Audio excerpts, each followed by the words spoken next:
तो नमस्कार, भागनगर, आदाब।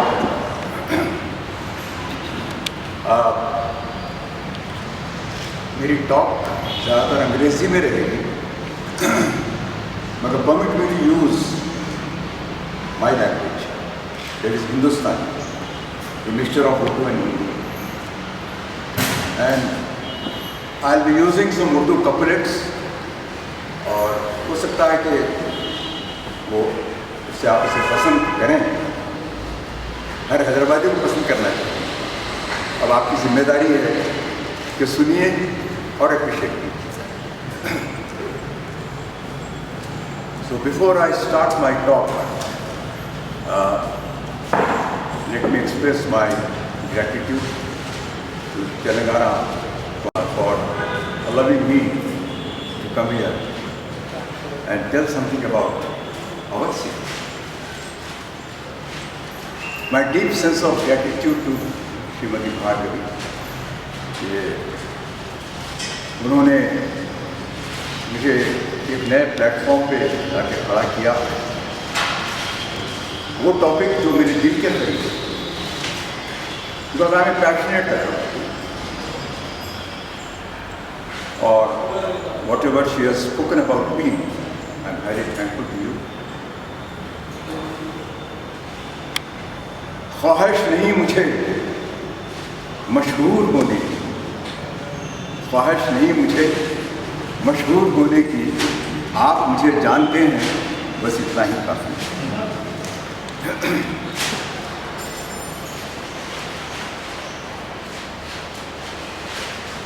अब मैं अपना रूप चेंज करता हूँ। अब मैं नहीं हूँ, अब मैं हैदराबाद में चेंज हूँ।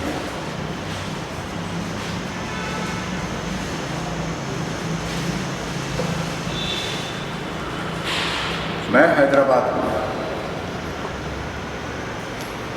यूँ मेरा पुराना नाम भागनगर है, जो बिगड़ते बिगड़ते भाग्यनगर हो गया, तो सही है। यूँ मुझे बाग नगर भी कहा जाता है, मगर मैं मशहूर हुआ हैदराबाद के नाम से, क्योंकि जब भागमती को हैदर महल बनाया, कौन भागमती कौन हैदर महल बाद में बताऊंगा, तो मैं हैदराबाद बन गया। और आज मैं मेरी लगभग 350 years history I am going to bring forth. हो सकता है कि कहीं कुछ कमी रह गई, और शायद 1 घंटे में 340 साल को समेटना is a very difficult task. However, I'll try to do that. मैंने कहा मैं हैदराबाद हूँ, हैदराबाद नहीं, Hyderabad Deccan, because there is another Hyderabad in Pakistan, near Karachi, Hyderabad, Sindh. But I have become famous all over the world, not that Hyderabad.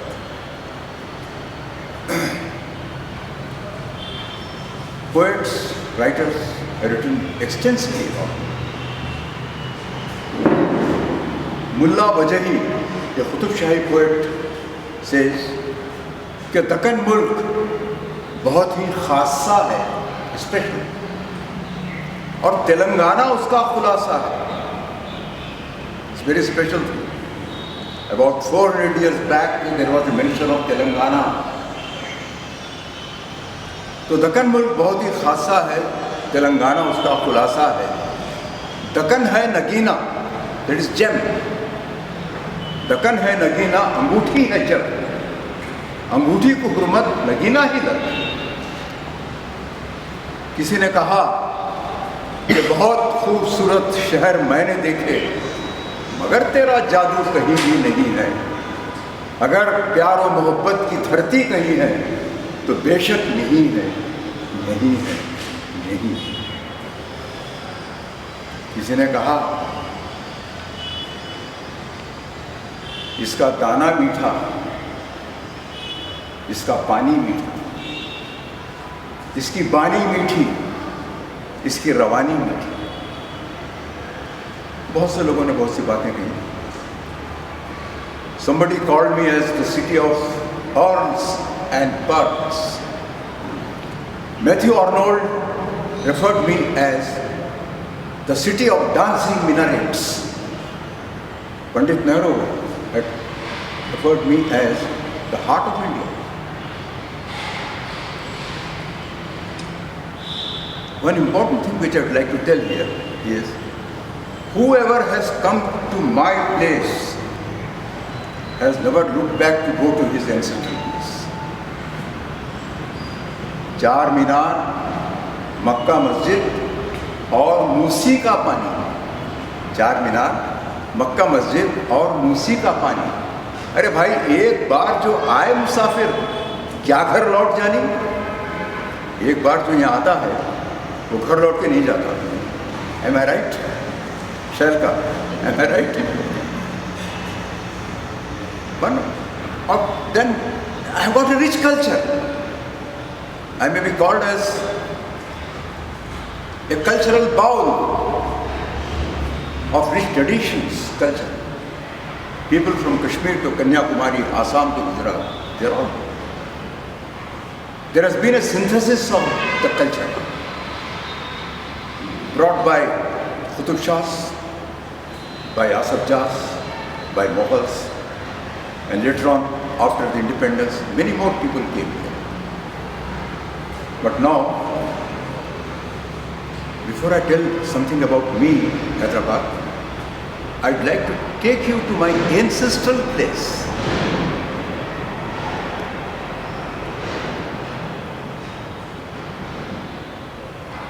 Where seeds of my growth were sown. Golconda. That is my ancestral place. The old name of Golconda, according to some records, is Mankha or Mangalaram. It was called as Golconda. Before Qutub Shah, many Hindu rulers ruled Golconda. Golconda. Golla is milkman or shepherd. In Telugu we say Gollollu. Hindi we say Gawale. It seems the shepherds used to graze their cattle there around Golconda. That's how it has become from Golconda to Golconda.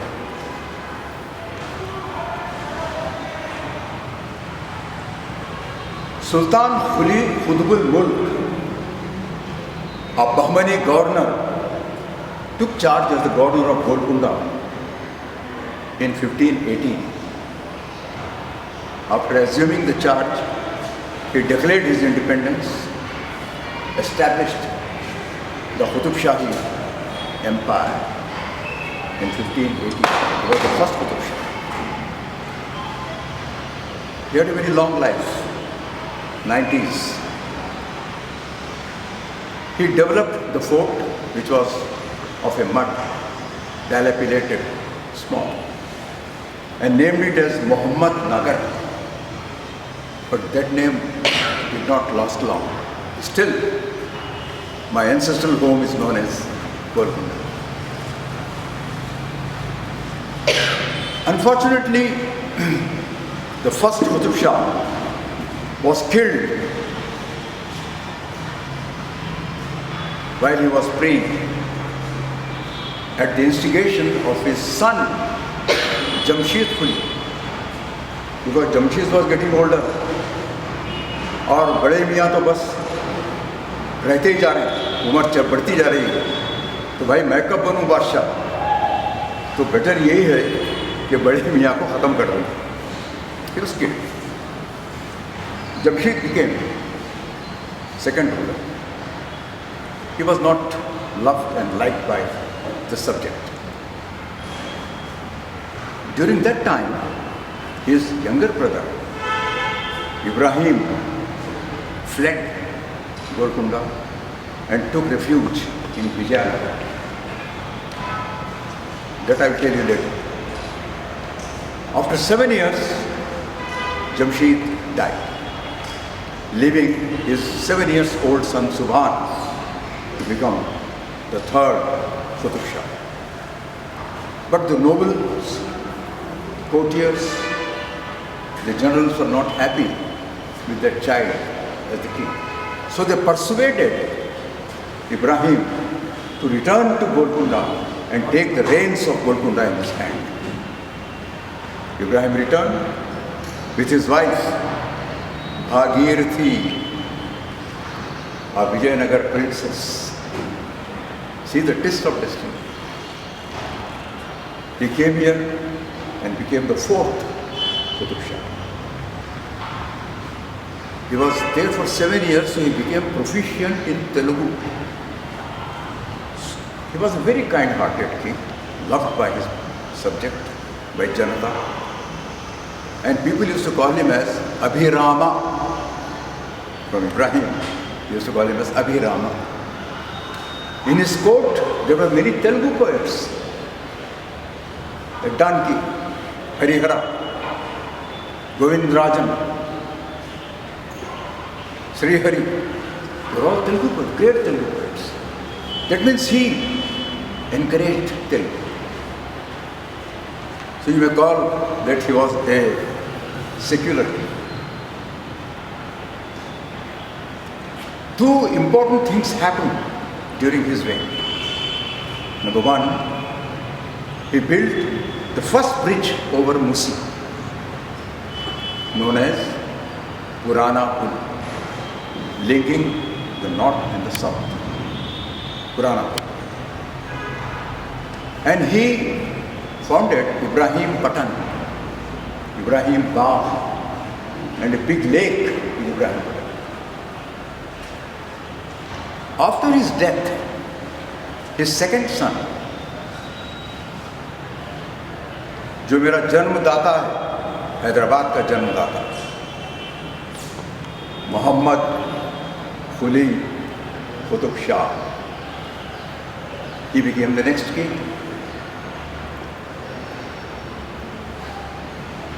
Then he founded a city, me,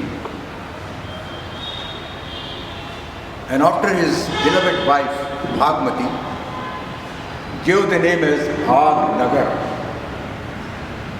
Now, one important point which I would like to raise here. Taj Mahal was built by Shah Jahan in memory of his beloved wife Mumtaz, dedicated to the memory of Mumtaz. But here, Quli Qutb Shah has built a city and named it after his beloved. So you can judge who has done a commendable job. Quli Qutb Shah was a very great king. He was the poet in Dakani language. Dakani is a mixture of Urdu, Persian, Telugu, Marathi, Hindi. How, Nakko, Kaiku, Chareng, Areng, Dakani. His collection of poems was published, and there's the first authentic publication of Diwan or collection of poems. Kulliyat-e Quli Qutb Shah. He was a great architect, lover of nature. He asked his Prime Minister, Sayyid Mir Mobin, to build a city which must resemble heaven. Many palaces were built. Then my identity in the world, Char Minar, was also built in 1591. Bazaar around Char Minar, the four commands, the Guzar House, Darul Shifa, and then 7 palaces. And now, I request you to attend to this particular point. Attention please. A palace known as Daulat Khane Ali, which was the royal palace, was 7-storied. each story having a garden. Unbelievable in those days. Sajan Mahal, Gagan Mahal, Nadi Mahal, Kohetur, Udadad Mahal, these are all the palaces built by me, by my generator, who brought me to this world, Mera Janm Data.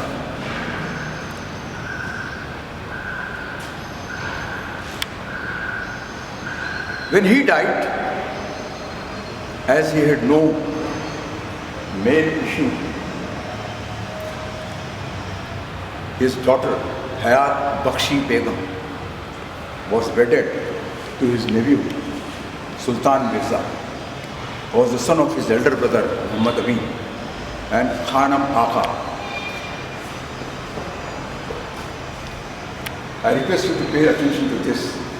Masab tank, usually they dedicate it to Hayat Bakhshi Begum, but the record which I have served, which was built by Khanam Agha, was a tank about 50-60 years back, beginning of the tank, Mat Sahab tank. Now this lady was a great lady. She was referred as Ma Sahiba, respected mother, what we in Hindi call Mata Shri. She founded Hayat Nagar, a palace there, a big mosque with sarai, that is inn, and bell. Big. They still exist, except the palace. So by virtue of being the son-in-law, Sultan Mirza became the next Qutub Shahi king. He was also fond of constructing buildings. So he laid the foundation stone of another city near Sarur Nagar, what Sarur Nagar is nowadays, and he called it as Sultan Nagar. Unfortunately, that project never completed. People say that in late 40s or early 50s, they saw the ruins of the fort and the palace of Sultan Nagar. The most important contribution of Sultan Mirza is laying the foundation stone of Mecca Masjid.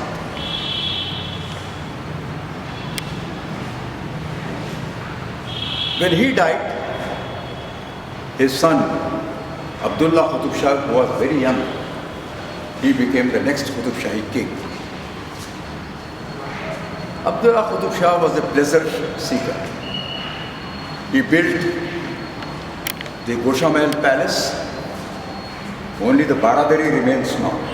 It's a part of Gosha Mahal Palace, where there is the Freemasons Lodge. So Abdullah Qutub Shah built a palace on Naubat Pahad, which is very near the Fateh Maidan, where the Birla Planetarium exists now. There was a palace built by Abdullah Qutub Shah. Now I'd like to tell you something more about Hayat Bakhshi Begum. I think there are only two instances in the history where such great women were born. Hayat Bakhshi Begum, daughter of a king, wife of a king, and mother of a king. Daughter of Quli Qutub Shah, wife of Sultan Mirza, and mother of Abdullah Qutub Shah. The parallel can be drawn to Bibi Fatima,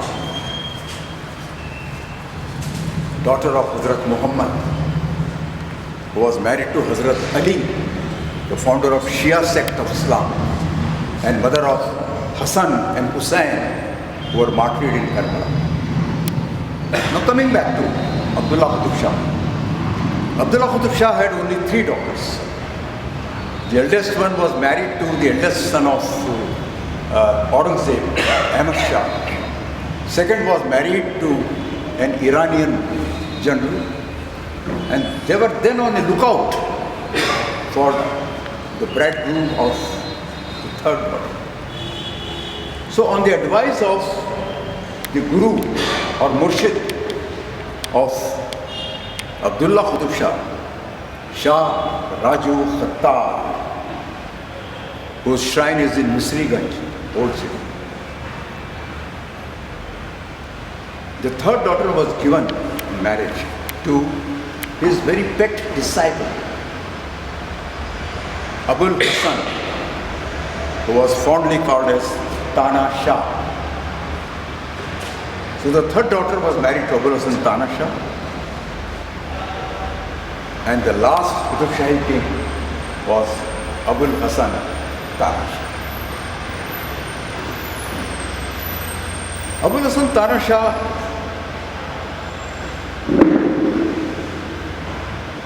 is a controversial figure in history. But I'd like to clear that doubt, and please clear that doubt in your mind also. Abul Hasan Tana Shah was a very kind-hearted king. Never troubled anybody, never went to war, never assassinated anybody. He was not an authoritarian. He was a peace-loving, pleasure-loving king.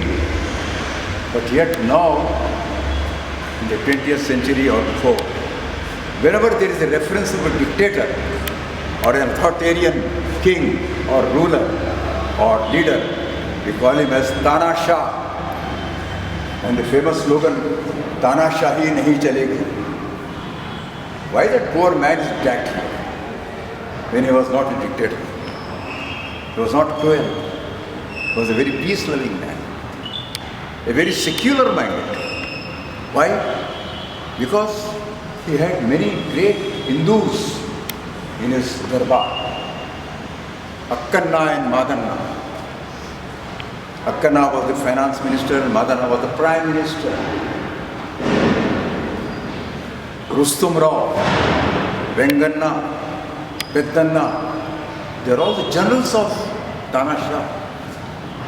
And for information, in almost all the forts and fortresses, the in charge were Hindus. Even the revenue collector, what is Malguzari, taxes, they were all Hindus. Perhaps this gift Aurangzeb. Earlier he had attacked Golconda. But a treaty was signed between Abdullah Qutb Shah with the help of his mother, Hayat Bakri. A huge amount was paid. Then he had left. So coming back to Tana Shah, the last Qutb Shah, he was very friendly with his subject. You'll be surprised to know that Chhatrapati Shivaji came to Golconda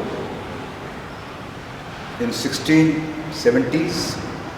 He stayed here for 1 month, and there are proofs of his stay because he had laid the foundation of Kesari Hanuman in Karwan, then Devatala Gupta near Balangpet, Hanuman's temple. So he was a very friendly ruler, didn't give trouble to him. And he is the man who revived the dying Kuchipudi dance. While on a visit to Kuchipudi, he liked the dance very much and asked the Guru Satyanarayana, who requested him to give some financial help. So 4 villages were given as Jagir. The dance flourished and still is well. All due to Tana Shah. So you can just gauge, you can just imagine, you can just analyze and conclude what type of a man he was. During his time, there was foreign trade. There was the Navy, Golconda Navy. Earlier to him, I'd like to just take you back. We speak of the Golconda diamonds. The diamonds were never found in and around Golconda.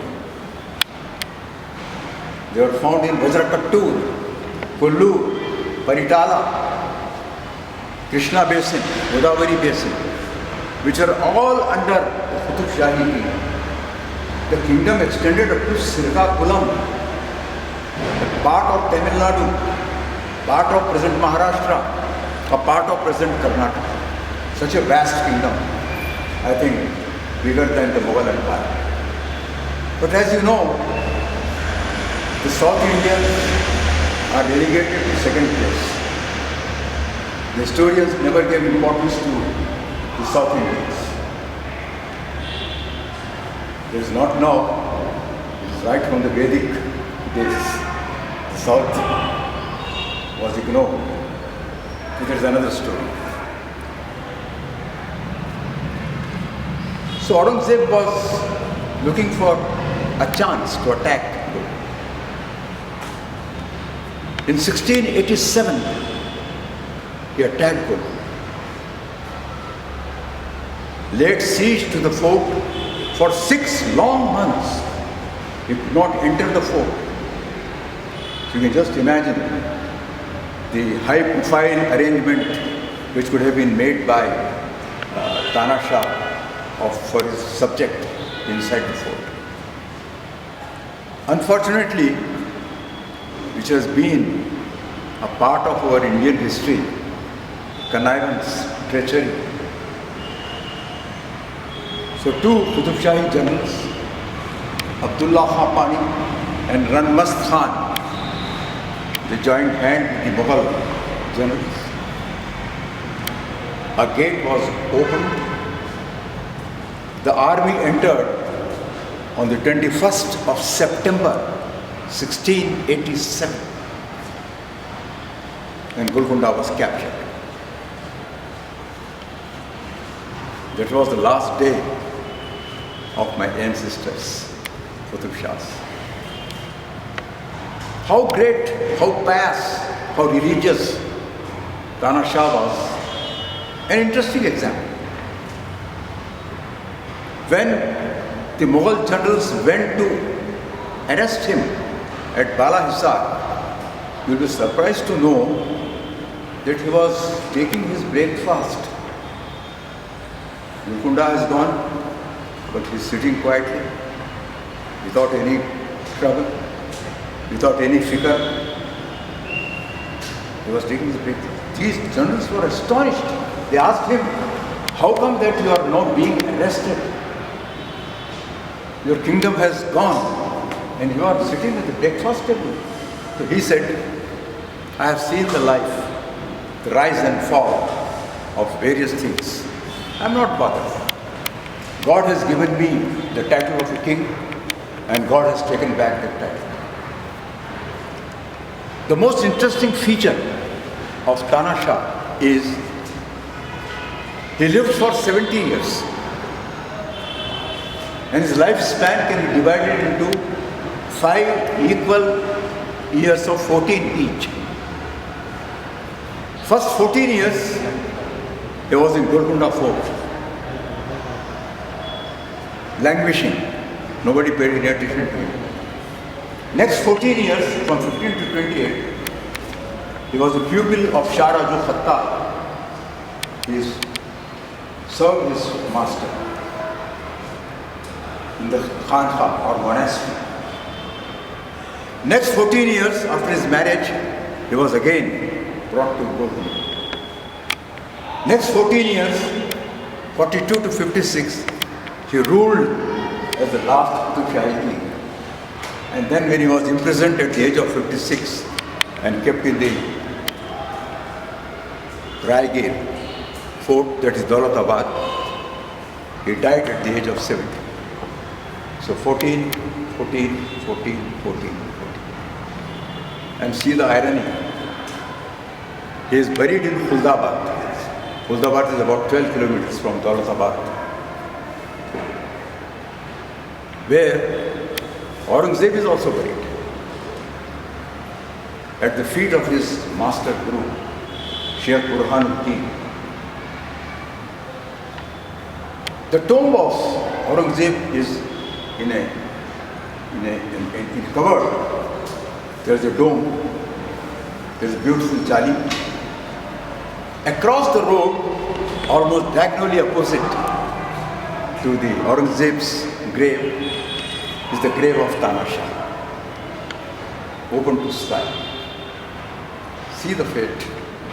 Even after the death, both the victor and the vanquished are facing each other. Now September, when we speak of September, in Hyderabad, September is usually called as Sitamgar, troublemaker. Because according to them, this month is not good for Hyderabadis. The 1908 flood in September, 28th of September. Fall of Hyderabad, police action, 17th September. Ends the story of my ancestors. Now allow me to speak about me, Hyderabad. From 1687 to 1724, 37 long years, I was just perishing. There was no halchal, no activity. Although the governors of the Subedars took charge of Deccan, Hyderabad, but there was no activity, no great man, no great building, no great event. I was alive, I was there, but like that couplet, कि जिंदा हूँ इस तरह कि गमे जिंदगी नहीं, जिंदा हूँ इस तरह कि गमे जिंदगी नहीं, जलता हुआ दिया हूँ मगर रोशनी नहीं. Although I was burning, but there was no light. I was in distress.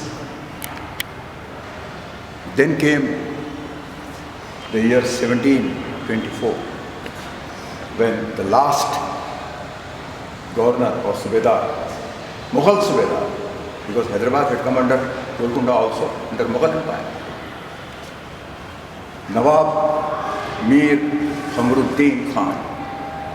He arrived here as the last governor, and like Qutbul Mulk, my first ancestor, he also declared his independence because the Mughal Empire was in shambles.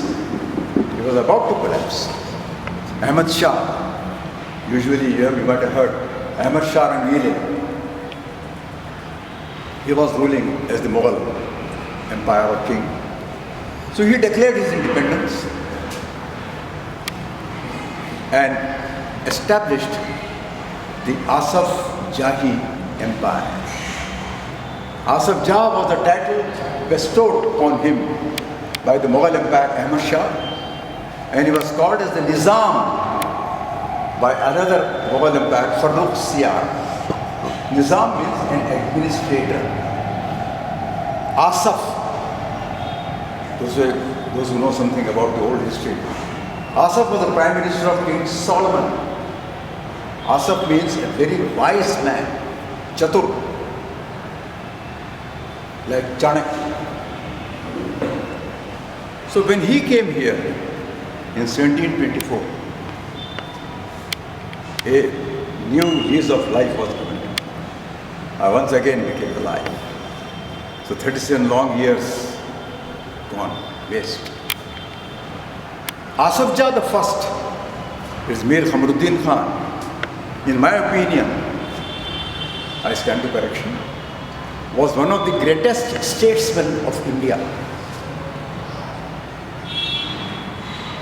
He was a man of sword and man of pen. He fought 56 battles, received more than 70 injuries, suffering. And he wrote a document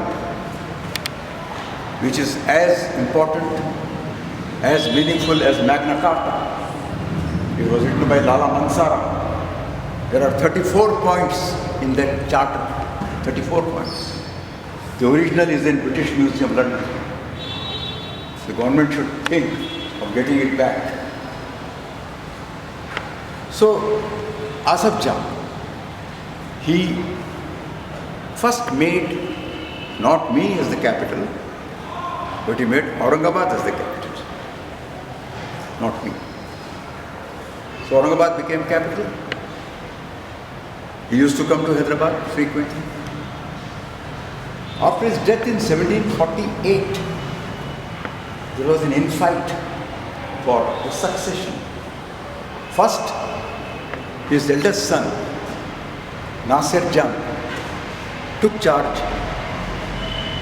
He was killed by the Nawabs of Kurnool. Next, his nephew,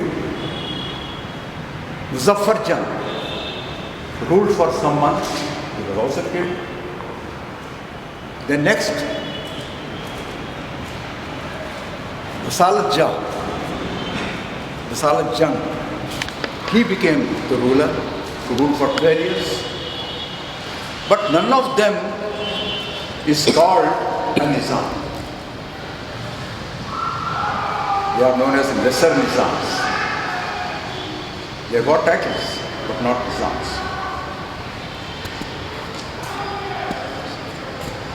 After 16 years, second son of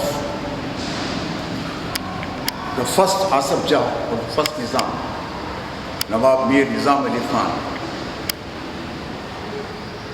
took charge by imprisoning his elder brother, Salabat Jang, and he became the second actual ruler and is referred to as the second Nizam, Nizam Ali Khan.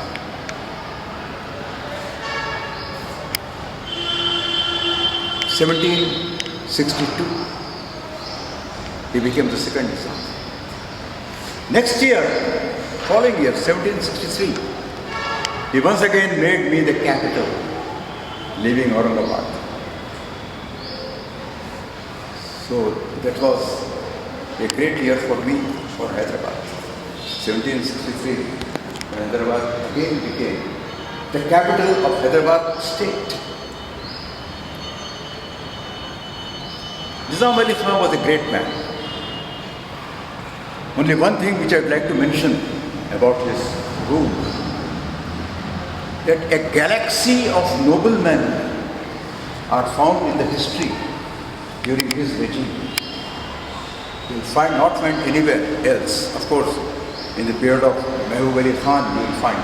But here also you will find galaxy of noblemen, galaxy of writers, scholars, administrators. Mir Alam, Arastu Jah, Maharaja Chandulal, Khande Rao Jaswantrao Nimbalkar, Rao Ramdas, Kirkpatrick, and then the well which you have seen, Malika Bai, the great coach, whose Jagir was the complete achievement on which stands Usmania University and the campus, Malika Bai. They are all found in that particular period of Nizam Ali Khan. During this time, William Palmer founded a bank known as Palmer Bank, gave a loan to the government, duped government.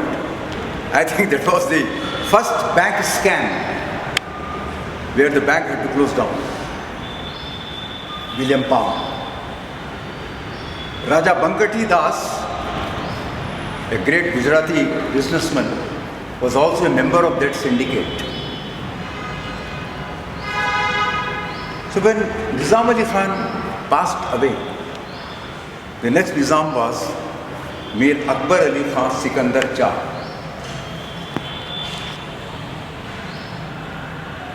Two important things occurred during his time. One, the residency was built for the British residents. And you'll be happy to know that Raja Kandaswamy Mudaliar was the chief contractor of Koti. regency. The second thing was that he gave a big piece of land beyond Hussain Sagar for the Hyderabad contingent, a 6,000 strong British army who were by force they were staying here in Hyderabad. First he gave that complete area beyond Bolaram, and then he founded a city which is still known as Secunderabad in 1806. Now once again, I would like to draw your attention. Sikandar, you write as S-I-K-A-N-D-A-R or D-A-R, Sikandar. Whereas Secunderabad is written as S-E-C-U-N-D-E-R. Why? I don't know.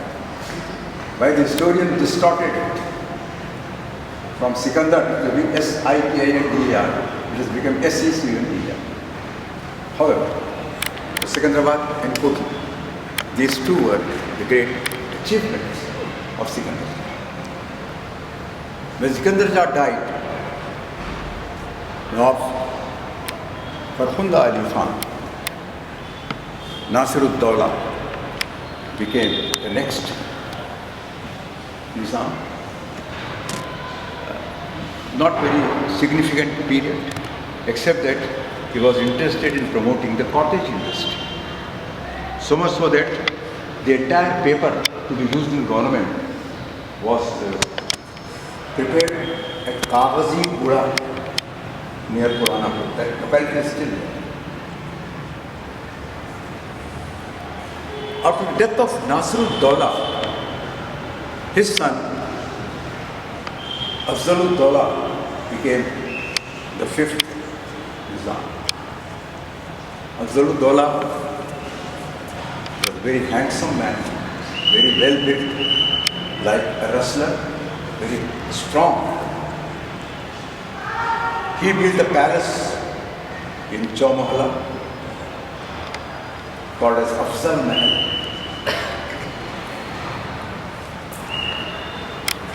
Now Afzalud-Dawla, to his misfortune, he took charge in 1858. 1857 was the first war of independence, rather after 1 year only. A notable incident which took place was attack on residency by Rohillas and Afghans, led by Jamadar Turrebaz Khan and Mauli Alauddin.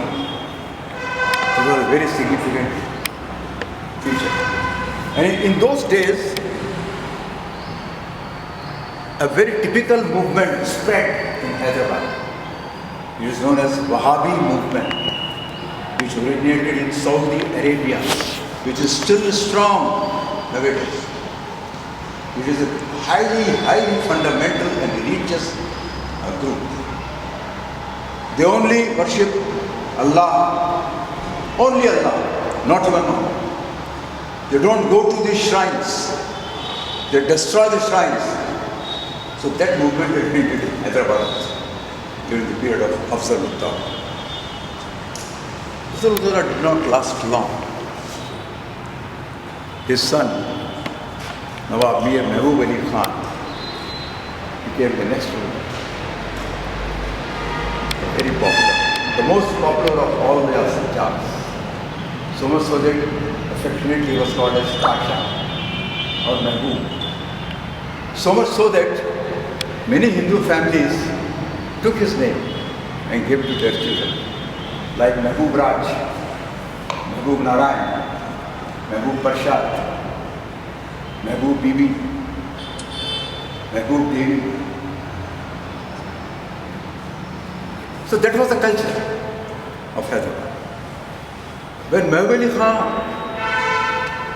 was put on the gaddi, he was only 2 years and 7 months old. He was taken care, tutored by Salar Jang I, Nawab Mir Turab Ali Khan. A very honest, sincere and dedicated person to the Nizam's family. Now during this time, Mehboob Ali Khan also built some palaces, like the Sardar Mahal near Charminar, where there is municipal office. The Mehboob Mansion near the race course. The race course and the Mehboob Pavilion of Hyderabad race course. And many things he did for the benefit of his people.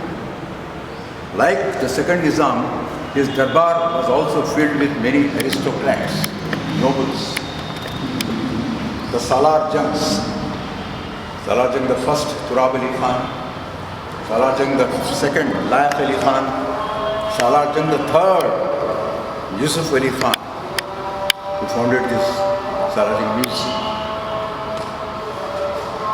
The Paigas, Khurshid Jah, Asman Jah, and Bukharul Umrah. And all these three were the brothers-in-law of Mehboob Ali Pasha. And all these great nobles built many structures here in Hyderabad. Falaknuma Palace, the Deoli of Khurshid Jah, Bashir Bagh Palace, Baradari of Khurshid Jah, Asmangarh, Zafargarh, and then the palaces around Begum Gate. The US Consulate, the Country Club, they're all built by these people, by the parents, Bukharul Umrah and his son. Maharaja Kishan Prasad was very favorite. Raja Girdhari Prasad Saxena, the Bansi Raja. Malwala,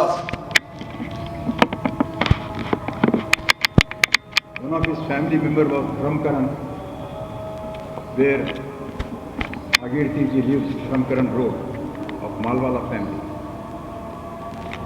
They were all courtiers.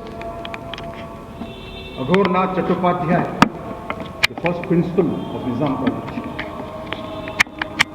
Asad Bagh was built, present Nizam College, by Nawab Fakhrul Mulk. The Iram Manzil at Panjagutta, the Iram Numa at the Erragata, they are all palaces built by these people.